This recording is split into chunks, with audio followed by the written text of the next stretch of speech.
Thank you very much. Okay, Mr. Wolfgang Burtscher is, of course, the main man leading the Directorate General for Agriculture and Rural Development, and Mr. Jan Plagge needs no introduction, the President of IFOAM Organics Europe. Happy birthday, Jan. Thank you. It's great to be 20 again, isn't it? Yeah, 20 is a good age. It'll be very fresh for someone who's 20. And am I right in saying, Mr. Burtscher, that you're also celebrating because it's the CAP's birthday next month, the 60th anniversary. Are there any plans in tow to celebrate the Common Agricultural Policy's birthday? No, we do not have specific plans. We are fully focusing on the daily challenges which we are experiencing, but I think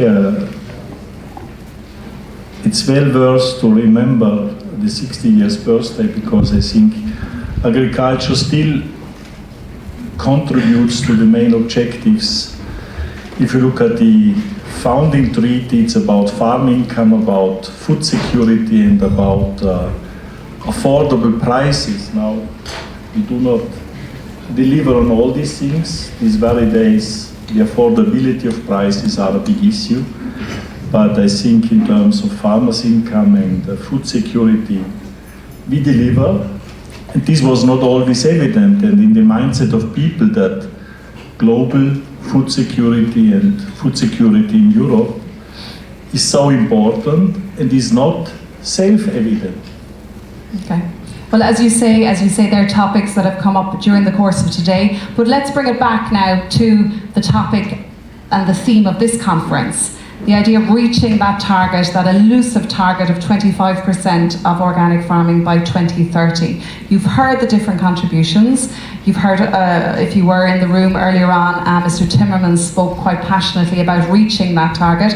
Some, as you say on the panel, Ina a moment ago, Jan a moment ago, want to reach 100, right? Okay, that's quite ambitious. Where are we with the 25%, Mr. Burtscher? Are we on track? You're currently reading the CAP strategic plans. Are member states rising to the challenge to deliver on that goal? Thank you very much. Yes, indeed, as you have pointed out, we have a very ambitious objective. At the beginning of the discussion, we have called it aspirational targets, but I still think they are the yardstick for the assessment of the strategic plans. Now we have been fully transparent in this process, as you have seen, because we have both published our observation letters to the member states. So far I think it's about 20, 21, 22, but the remaining ones will follow by the end of the month, and for Belgium and Wallonia we will provide the observations hopefully before mid of June. They were the last ones in, right? The two the last served. Sure. So, if you see these observations and read the observations, you see that with respect to certain member states, the language has been tougher than compared to other member states, where even in some of them organic is not even mentioned as an issue to be addressed. So I think in terms of the observation letters, we have clearly made the distinction between member states where we think they do really a big effort and others who are more careful in addressing the objectives. I think what we did when we were assessing whether member states are ambitious enough was firstly a kind of prolongation of the trajectory.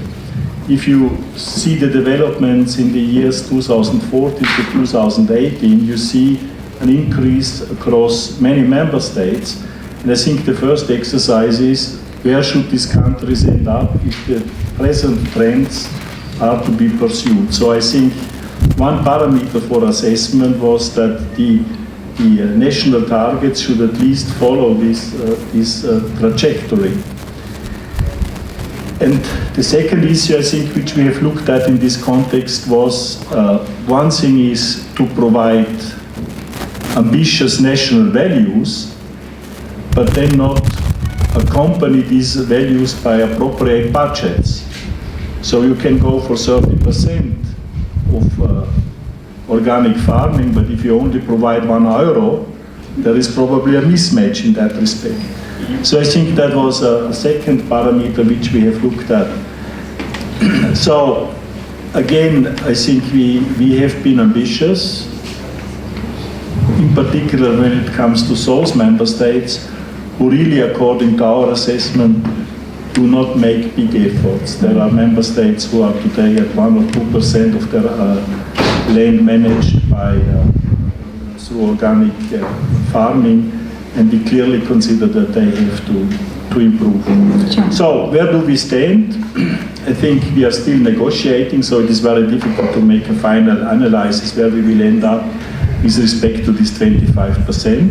But we have also noted that some member states are extremely ambitious, like Germany, who has an ambition of 30% of agricultural land, and evidently that has huge repercussions on the percentages which we might reach. Sure, and of course you yourself, you're coming from Austria, which is, as we discussed earlier with Beata, it's at the 26% mark, so I suppose that's something that you can stand over quite proudly. Jan, I might turn to you.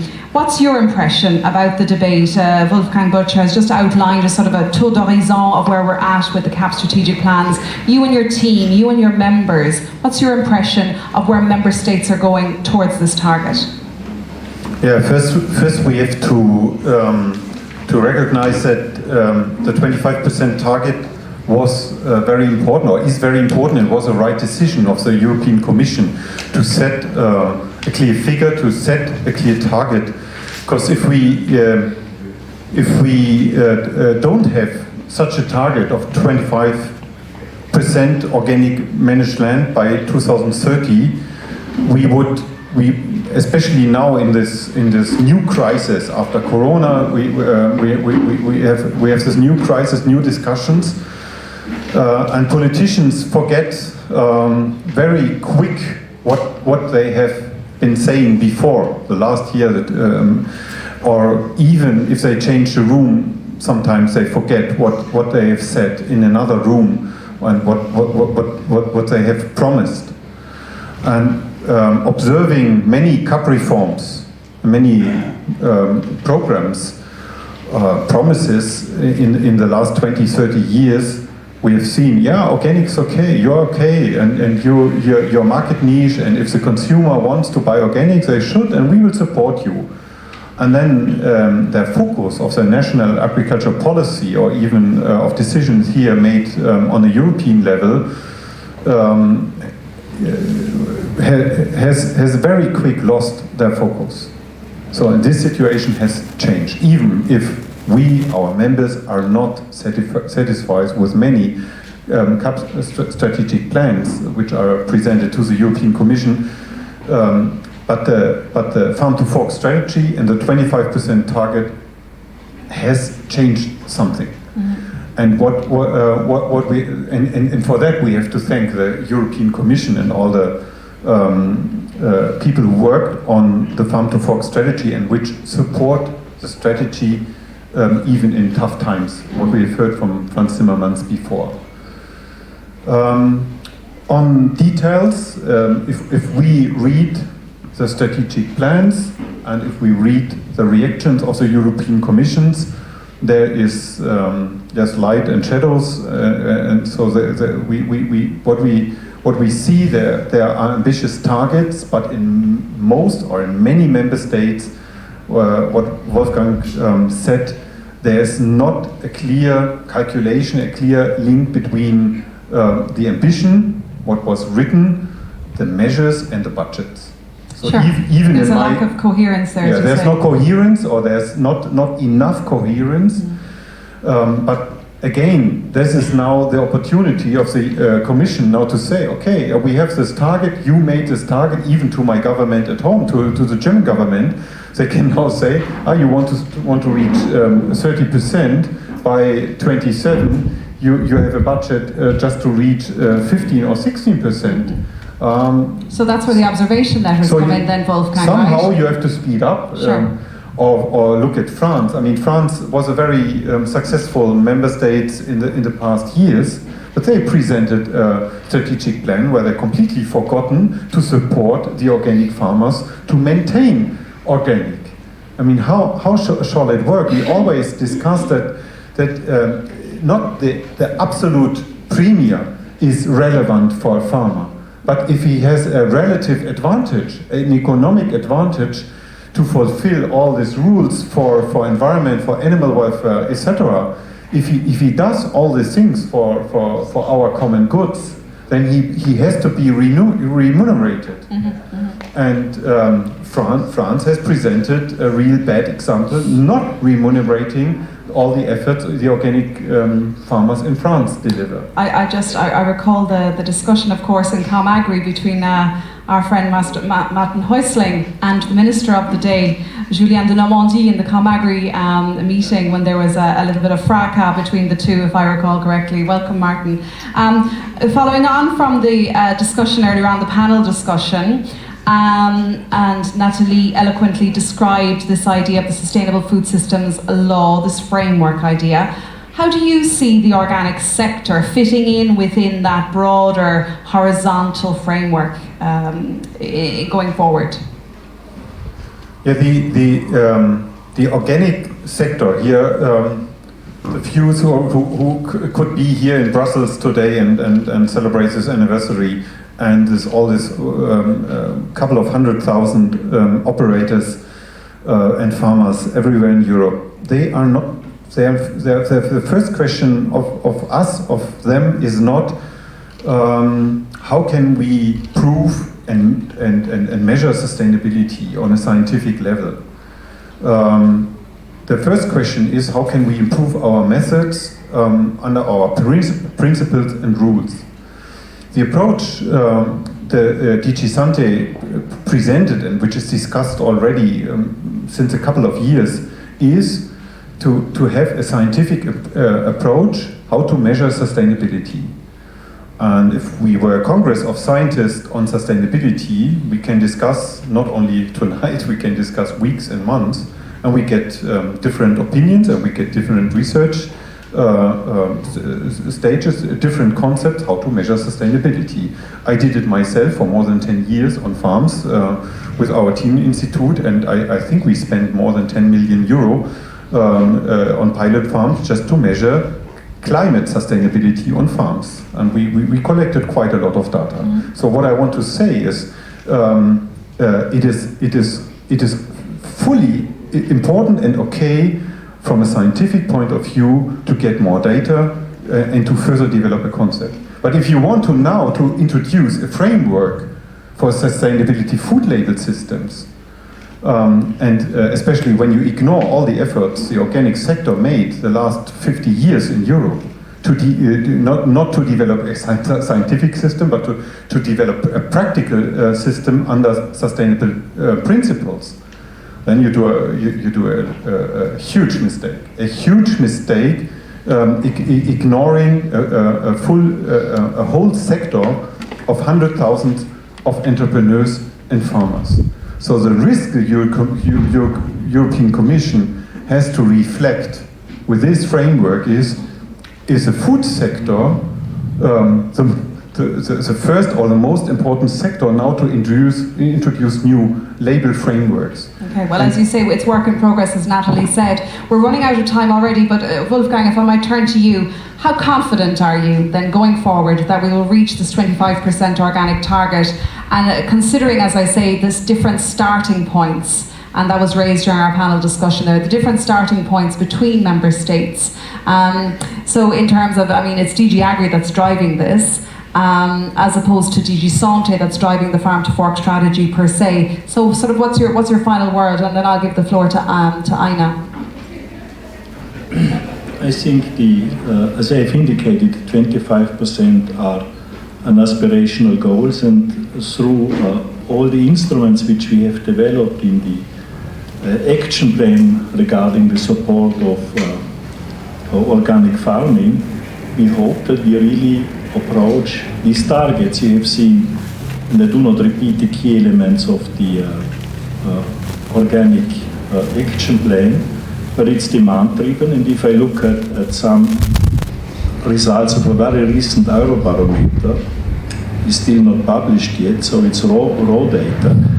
But I think it confirms how important it is to rely on the demand side, on the demand of consumers. And if I look, for example, maybe you consider this to be little things, but the knowledge of the organic logo compared to the last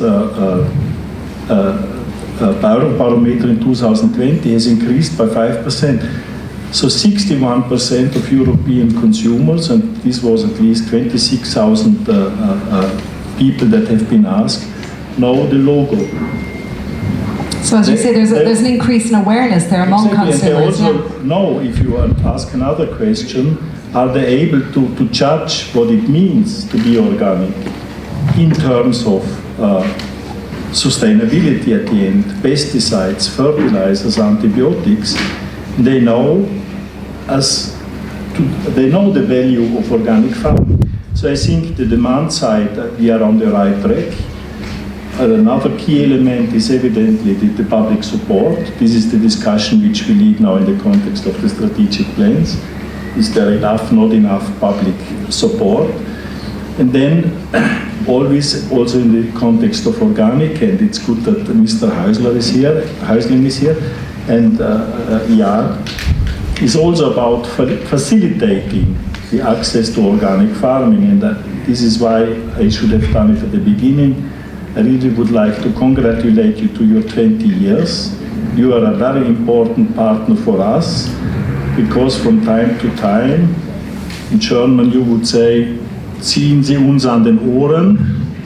If they feel that we are over bureaucratic, you bring the problems that are raised in your daily work, which are also important for farmers, to our attention, and I think that's also an important element. But in short, and just also replicating on the question of you have asked through Jan, if I look what our citizens think about organic, they consider this to be sustainable. So I think the question which we have to address is, what are all these multiple key indicators that exist in the world of sustainability to really end up in a sustainable food system? And there is always a temptation to look at the first one in the chain, which are the farmers. They are always, we have made the CAP reform. Just now we have finished it. And we pretend it's a sustainable CAP reform. It's a CAP reform that is democratic approved. Not everybody is happy, but this has been done. And we say it's sustainable. So is this not a basis for arguing, but we have a quite good sustainable food system. So what else do we need? What is missing? Where are the big gaps still? I think that's the challenge which we are facing, but on the other hand, we need also be proud of what we have achieved in this context. Okay, thanks for that, Wolfgang. So, Aina Calafat Roger, please stand up and put your question to Wolfgang Burtscher, please. Are you going to sit down as well? It's a party. This is a party after all. Well, I have a comment that I suppose that he already knows that in the Spanish strategic plan, the budget allocated for organic is not even enough to support the maintenance of the current organic surface. So I don't know how our member state is going to accomplish with the goal for organic. But that was just a comment. I have a petition, but I don't know very well how to explain it, so maybe someone can help me. We need to better define, I think the term is the annual work unit in agriculture. Is the unit that the way we define the annual work for a farmer. I know it's a member state or regional decision, but currently it's based on the surface, the hectares of land that you are cultivating, and that's the only aspect that's been taken on account. And it doesn't take on account how you're managing these actors. If you are working towards circular economy and closing cycles like recycling nutrients, shortening commercial, if you direct sell your products or you process your products yourself, this is more work that you do, and it's also agrarian work, but it's not taken on account by this unit. There are So you'd like a aspects. revision of that? You're looking for a revision of this? Yes, because nowadays it limits the access to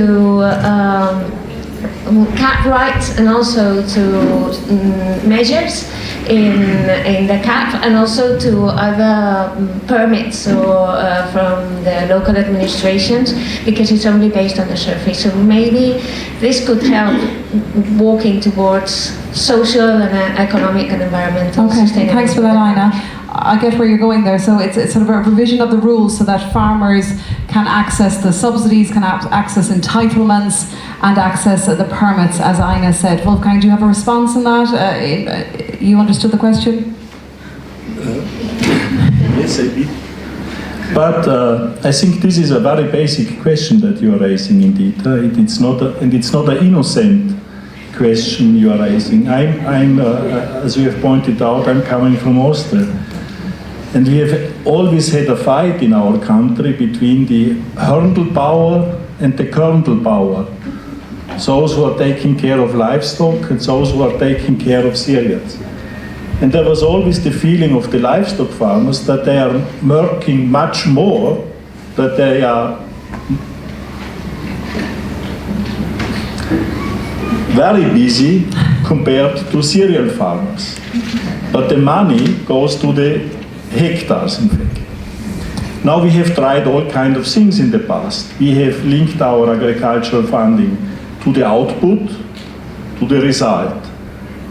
The milk produced, the olive oil liters produced, the tobacco produced, whatever. This has been not successful because it has created mountains of cheese and lakes of milk. And in addition, it was an invitation for fraud. I still remember audit reports from the early 2000s when the tobacco was introduced through the front door, left through the back door, and came back again through the front door. So we did not want this. So we took land that is managed as a basis, and to a certain extent I think we should not underestimate the simplification effect of taking land as a basis for distributing funding. Land is there, you can measure it. Now there is an issue of equity and fairness of land, and this is why I think we have tried all kinds of things to change it, through capping, through degressivity, now through the redistributive payments, and we had yesterday a discussion in the ComAgri where we have discussed this issue, and I'm quite optimistic that evidently this is not a silver bullet, but through this redistribution of payments towards small and medium-sized farms, I think we contribute to more justice. Now the question is, go you even further? And I think that's a discussion for the next period. But I would not underestimate the challenge of reimbursing farmers, 7 million farmers, based on their worksheet. So how should I do? So I think we have always think through how we implement funding schemes at the end. And that's not an easy thing. But I see your point, in fact. There's farmers who invest a lot in terms of, but the other avenue, evidently for the future, you also see now is that farmers who provide public goods, who deliver benefits to society through the way how they are cultivating their territory, you refer to circular economy, could be better remunerated than others, and maybe this is one of the tools to bring even more fairness and equity into the system. I guess that's for the next reform, Wolfgang, is it? Will you still be in the hot seat? Will you still be top of the pile? My heart is always with agriculture. Fair enough. Well, listen, I'm just going to wrap it up. But Jan, you were elected Vice President of IFOAM EU Group in 2016, President in May 2018, and again in summer of 2020. And I would like to know, the birthday boy celebrating 20 years, what was your standout moment during your time as at the helm of this very vibrant, very dynamic organisation? When I started to be engaged, was 11, 12 years ago in our IFOAM Europe family and in the work here in Brussels, and the years up to 2018, it was the main task was just to explain what is organic and why organic is an important tool. So we had to convince a lot of colleagues in Brussels and in the member states to use organic as a policy tool for changing agriculture systems and food systems. I think so, and I'm pretty thankful for the speech we've heard before from Franz Timmermans, and this is a kind of mirror of this time, that we don't have to convince politicians on the European or national level that organic is really a concept, a policy tool which works not only on theory or on some concepts, but it works in reality and can be used and can be for sure further developed. And that's based on your work as well. It's a whole movement. I mean, this has taken a lot of time to get here, right? It's our work, definitely. It's our work, and I have to really thank our colleagues everywhere in Europe and especially here in Brussels. So I know that it's not easy here to work in Brussels permanently and discuss and convince with colleagues from the Commission, from the Parliament, and to step in all these difficult long-term processes of our European Union decisions. And it is really a success. It's a success of you, of all of you, that we are now in a situation much more to discuss how we reach a target and not is a target the right decision. Okay. And that's what we can celebrate today. Exactly. Well, last word to you. Thank you very much.